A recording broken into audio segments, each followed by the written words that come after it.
Hi, so today I'm going to kind of talk about a totally different episode. It was a different time, very interesting, odd things that happened. So my dad was living in Kansas at this time. Me and Gus were married. We had, I think, at least Eric and Selena. I'm not sure that we had Joshua at this point. I can't remember. But so I'm pretty sure we were living in the Aho house, and which is a house that we lived in Battleground, and the Aho is the builder of the house, so we always call it the Aho house. It was a cute little house in Battleground. It was like 1089, and back then when, and that meant like that's how many square feet. So it was 1,089 square feet. It was a cute little house. It had actually quite a bit of room for how, the size of it. And we were on a corner lot, so we had a backyard and side yard and front yard, and it was a really nice little house, and I really liked the subdivision, and it was really nice.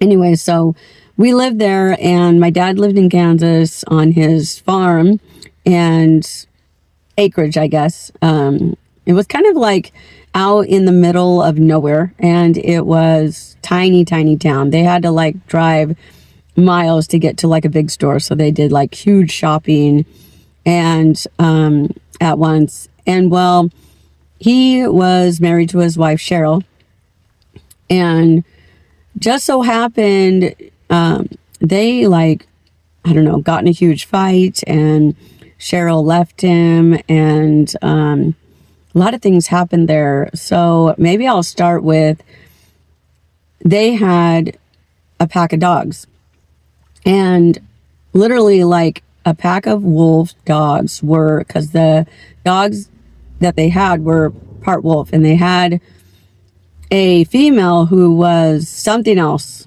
too. I don't know what it was, but anyway, they always were around their house and lived, with them. They were their dogs. And I guess they had gotten in a fight because wolves fight, and one of the wolves actually bit into Cheryl's arm and like bit it all up. Well, living out where they do, they didn't really have a whole lot of always go to the doctor or anything like that. So they were trying to take care of the bite by themselves. Besides that, they didn't want the county or anybody getting involved in the fact that it was a dog bite. And so, but I guess it got bad enough. And then the dogs also ended up getting one of the neighbor's cows. And so they had called the county on them, or however it happens that somebody would come out to get all the dogs. And so they're rounding up all the dogs, and I guess somehow they noticed that Cheryl had wrapped up her arm, and they brought her in or something. I don't know. Something happened anyway. So she ended up finally getting medical care for her arm, which was very infected, and a lot of things were going on. So between that, they lost their dogs. That was very upsetting to them. So then they had chickens. So there's another story about the chicken business, and they had a whole bunch of chickens and a whole bunch of ducks, and they had these animals outside, living outside, and they I don't know if their dogs kept getting them or why they decided to bring these chickens in the house. But my dad decided that the chickens could live in the house, and they lived in a little trailer. Well, and the house was like a big, like double wide, I think. It was actually pretty nice. I had been there at one point. There was a big kitchen. There was lots of bedrooms. There was a dining room. I mean, it was big, and it was decent, very nice trailer.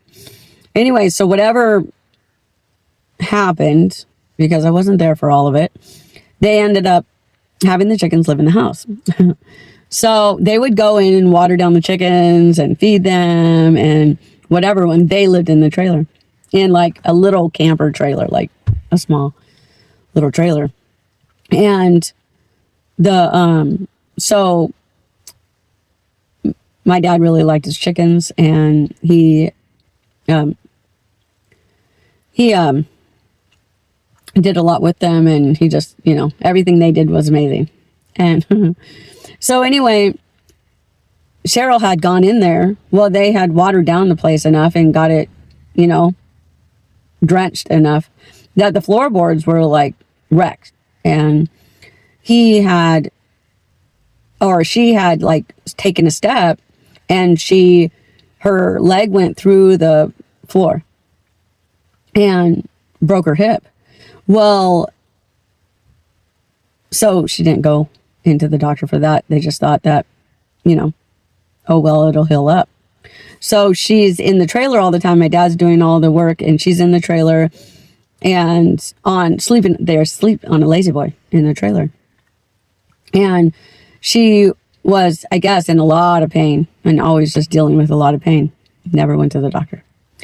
Anyway, at some point, she must have gotten a hold of one of her kids. She has 2 boys, and one of her kids went there and got her and brought her to stay with him or stay with their family, her brother or something. And she went to doctors and got healed up, and I guess she was really in a bad way. So my dad called up my brother and was like, I don't want to live here by myself, and Cheryl left me, and he was really upset and distraught. So my brother went to go get him. So Melinda, my sister-in-law, who we've done podcasts before together, she went she was pregnant. She was like due. So Matthew, they decided to have Melinda's mom go with Matt, and then Donald went, which is Matt's son, their oldest. And they drove to Kansas to go get my dad. And it's always kind of a fiasco with my dad and drama and all that. So, my dad ended up deciding after Matthew had gotten there, that he wanted to bring all his chickens and bring them to Washington. So here we are, Melinda and I am sitting here waiting for my dad to come back. And I hadn't seen my dad in years. So it was like, I was actually kind of excited to be able to see him. And I was just kind of like getting stories here and there, because obviously we didn't have cell phones back then. And okay, so yesterday I kind of got interrupted, and so I'm going to finish today about my dad's story. And I believe I was talking about how we were expecting him to come, and he decided he wanted all his chickens and ducks to come too. So I remember them, like, they had to make cages and make all this stuff for the trailer that they were like pulling the trailer, which had no license plate. I thought they had an actual some kind of a RV camper thing. Well, yeah, that's the trailer I guess I was talking about. But yeah, RV camper, old style, not any new thing. It was like a old RV camper trailer thing. But yeah, RV, we'll call it RV, is probably a better word for it. And they were filling the back of it full of the chickens. And so Melinda's mom was Donald was with Matt and my dad. And they were all working to get the chickens into this trailer. While Melinda is pregnant, And I believe that she was close to due. Like, not like gonna have it any minute, but getting close. If I remember right. Don't remember what child that was. So they're getting this all ready, and it's like taking forever, and they're they finally get on the road. I can't remember how long it actually takes before they're going, but it was a long time, like a frustrating long time. And so they're on the road and they're going along, and they get to, do you remember where they were? They were in like almost every state. They end up getting stopped by a police officer because the plates are not right, if it's even plated. But somehow my dad knew that you can travel from state to state without having proper plates somehow, as long as you were moving. I don't know the laws or the rules or what he was talking about exactly, but do you remember that part? No. It might have been something to do with because he had farm animals, hence chickens and ducks. Yeah, that he could just travel with them without having proper plated. But he got stopped all the time. So they would just allow him to move along. Well, Kathy, Melinda's mom, ended up at one stop telling the cops that there was weed in the back. And so because of that, the cops decided they were taking all of the chickens out and going to check all the cages. Well, as you can imagine, this did not do very well, because now they have probable cause, and they are able to like take all the chickens out and check all their cages. And I don't know how the whole incident happened, but obviously, like, you can't just put the chickens back.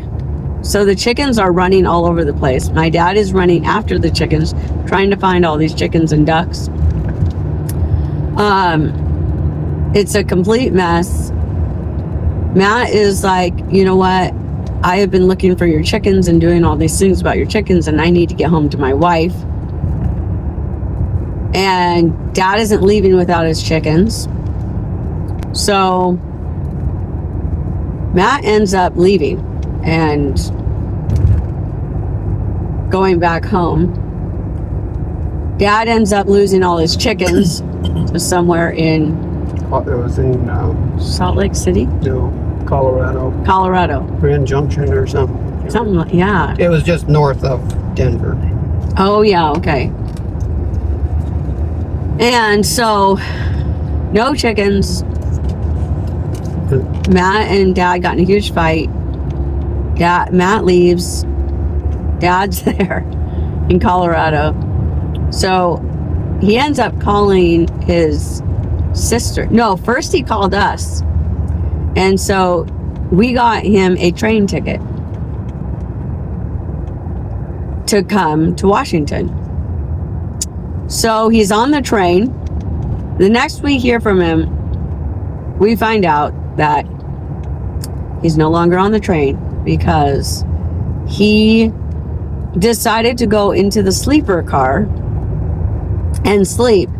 He wasn't supposed to be in there. We didn't buy him a sleeper car ticket. We just bought him a regular train ticket, and was expecting to go pick him up like the next day or something, right? Like 2 days later. Oh, so it was like 2 days that he called us and said, I'm not on the train. No, we didn't know he wasn't on the train until we went to pick him up, which was like 2 days. Yeah.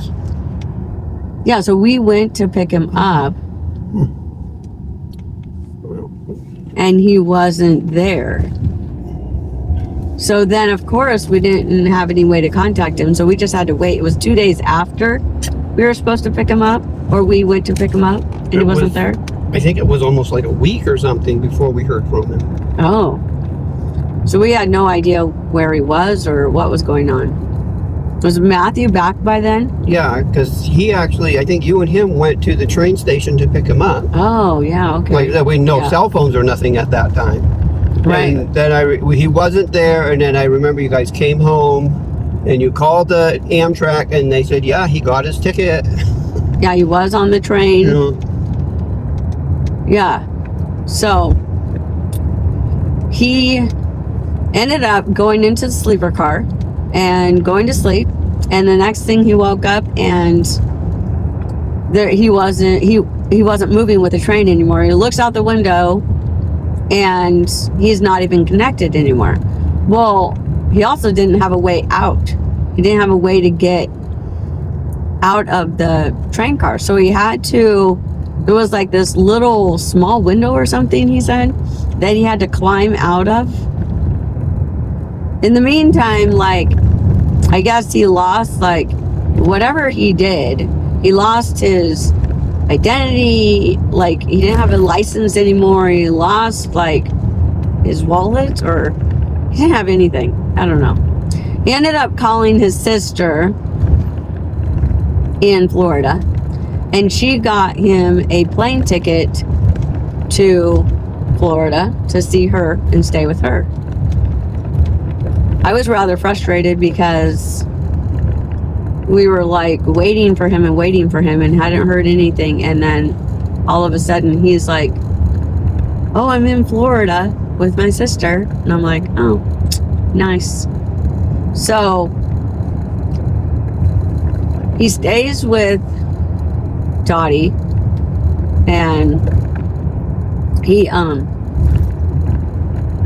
she lives in Florida. She has, like, I guess 4 hair salon boutiques, and so she's doing well. And so did he go to Israel first, or did he go, they went to, was this around 2000 then, and they went to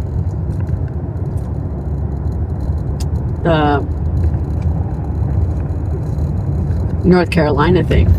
Yeah, I think it was after that then, so it would have been after Y2K, because he had convinced, well, him and his sister were with Y2K, you know, there's going to be no power or nothing, so they bought some kind of a thing up in the mountains of North Carolina, and that was a compound or something. Some kind of a compound, that, and then they made it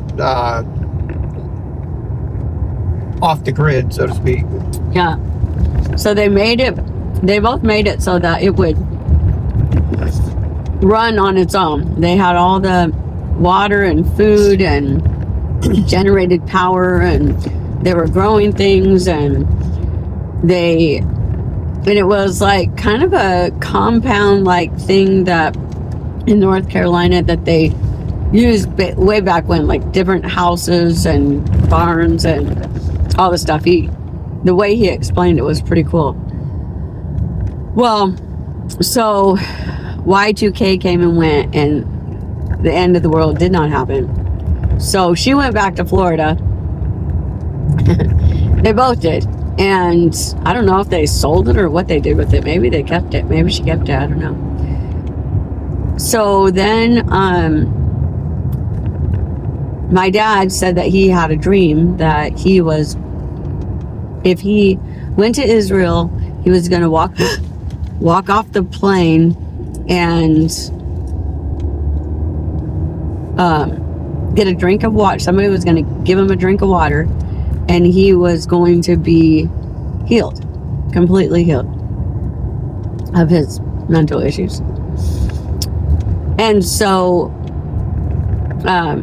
his sister said that she had the same dream. So they both decided that he needed to go to Israel. So he went to Israel, and he walked off the plane, and nobody handed him a glass of water. But he stayed in Israel for a little while. I don't even remember how long. Do you? I'm really bad at dates. 3 to 6 months at least. Yeah. So while he was there, he was doing a whole bunch of things that he shouldn't have been doing. And all I know was that gotten in with this group of people where he said he could like mask himself as being like a Palestinian to coming back and looking like a he was from Israeli, yeah, an Israeli. So he would go back and forth, and he was carrying these rugs. So he's transporting rugs back and forth, according to his letter. And he, for whatever he was actually doing, I'm not sure, but he somehow ended up in the government, and the government said, "You are never, ever, ever welcome in our country again." He got deported out of the country and told never to return.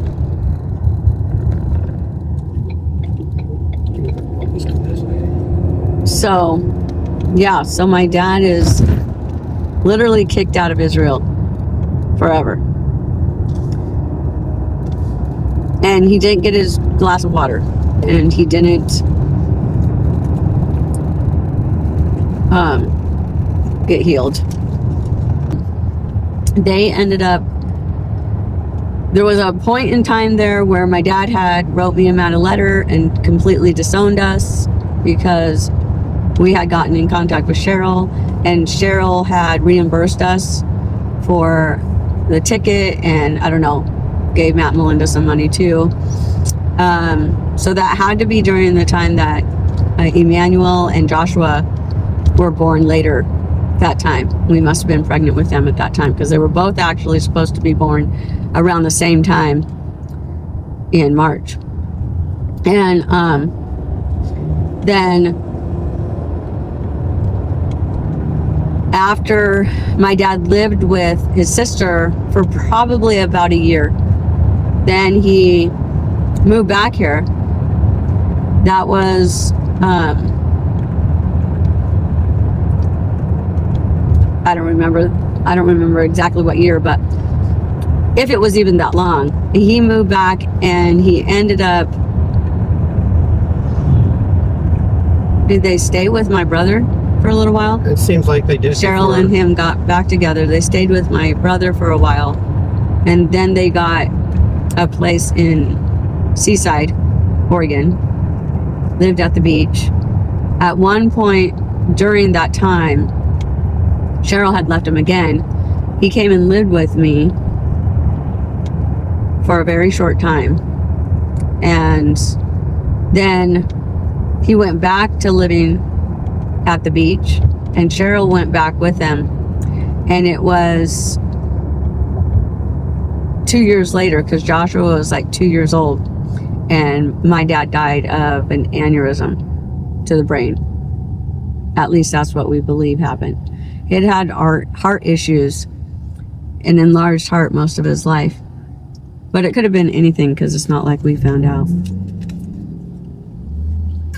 So when Joshua doesn't really remember him because he was so little. My other two remember him a little bit. Remember him living there and got to know him somewhat. My brother's family and the kids, they remember him a lot more. Donald was really close to my dad. He thought my dad was the best ever, which is great. I'm glad he did.